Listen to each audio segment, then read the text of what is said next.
Right, మనం breaking news చూస్తున్నాం. సిరియాపై America భీకర దాడులు చేస్తోంది.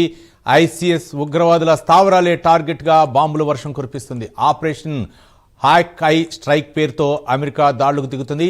గత నెల ఐసిస్ దాడిలో 2 అమెరికన్ సైనికులు మృతి చెందారు. సిరియాపై ప్రతీకార దాడులకు అమెరికా దిగింది.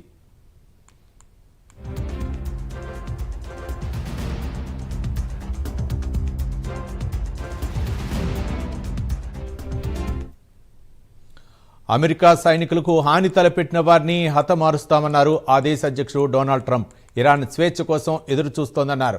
మునిపెన్నడూ లేనంతగా స్వేచ్ఛ కోసం ఇరాన్ ఎదురు చూస్తోందని, ఇరాన్కు స్వేచ్ఛను ప్రసాదించేందుకు తాము సిద్ధమన్నారు డొనాల్డ్ ట్రంప్.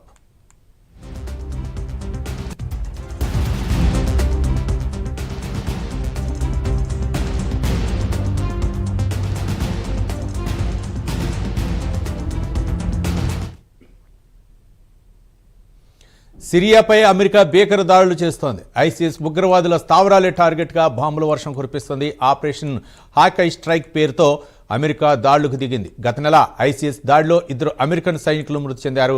సిరియాపై ప్రతీకార దాడులకు అమెరికా దిగింది. అమెరికా సైనికులకు హాని తలపెట్టిన వారిని హతమారుస్తామన్నారు ఆ దేశ అధ్యక్షుడు డొనాల్డ్ ట్రంప్. ఇరాన్ స్వేచ్ఛ కోసం ఎదురు చూస్తోందన్నారు. మునుపెన్నడూ లేనంతగా స్వేచ్ఛ కోసం ఇరాన్ ఎదురు చూస్తోందని, ఇరాన్కు స్వేచ్ఛను ప్రసాదించేందుకు తాము సిద్ధమన్నారు డొనాల్డ్ ట్రంప్.